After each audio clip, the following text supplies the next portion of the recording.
Topik B, memakan dan dimakan. Memakan dan dimakan adalah peristiwa yang umum terjadi antar makhluk hidup. Inilah yang disebut dengan rantai makanan, di mana peristiwa makan dan dimakan secara berurutan terjadi. Mengenal rantai makanan pada hewan, terdiri dari produsen, konsumen primer, konsumen sekunder, konsumen tersier, konsumen akhir, serta dekomposer. Tumbuh merupakan perubahan fisik dan peningkatan tubuh suatu makhluk hidup. Gerak adalah perubahan posisi tubuh atau perpindahan yang meliputi seluruh atau sebagian dari tubuh sebagai respon yang diberikan terhadap rangsangan dari lingkungan dan akibat adanya pertumbuhan. Berkembang biak artinya menghasilkan makhluk hidup baru yang sama jenisnya. Piramida makanan. Piramida makanan sama seperti jaring-jaring makanan yang menggambarkan hubungan makan dan dimakan antar makhluk hidup.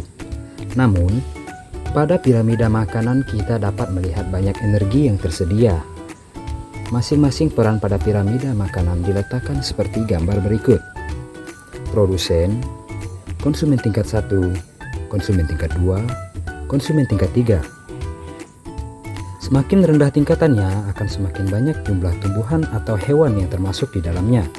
Sebaliknya, semakin tinggi tingkatannya, maka semakin besar ukuran dan semakin sedikit jumlah hewan yang termasuk di dalamnya.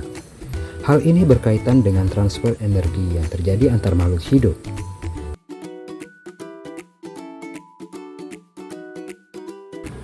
Jika kalian memerhatikan jaring-jaring makanan, sadarkah kalian bahwa hewan dan manusia sangat bergantung pada tumbuhan sebagai sumber energi?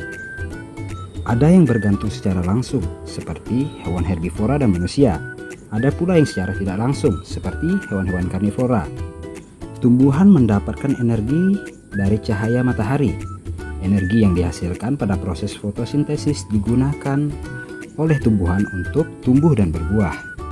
Sisa energi yang masih tersimpan dalam tumbuhan akan diambil oleh hewan yang memakannya. Dengan demikian, hewan tersebut akan mendapatkan energi untuk tumbuh, bergerak, dan berkembang biak. Selanjutnya, sisa energi yang masih tersimpan akan diambil lagi oleh konsumen 2, dan seterusnya. Energi ini akan terus ditransfer antar makhluk hidup sampai kembali lagi ke tumbuhan dalam bentuk humus di tanah. Para saintis memperkirakan setiap makhluk hidup menggunakan 90% energinya untuk beraktivitas dan menyimpan sisanya sebanyak 10% dalam tubuhnya. Memahami proses transfer energi pada jaring-jaring makanan. Alat dan bahan. Yang pertama, toples atau wadah 3 buah. Yang kedua, batu atau manik-manik kecil 100 biji. Yang ketiga, kertas label yang bisa ditempel di toples. Langkah percobaan.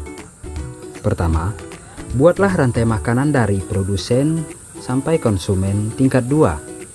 Tuliskan dalam kertas label dan tempelkan ke masing-masing toples. Anggaplah toples sebagai badan tumbuhan atau hewan. Yang kedua, masukkan semua batu dalam toples produsen. Guru kalian akan memberikan narasi mengenai transfer energi dari produsen sampai ke konsumen tingkat 2. Anggaplah batu ini sebagai energi dan ikuti petunjuk yang diberikan guru kalian.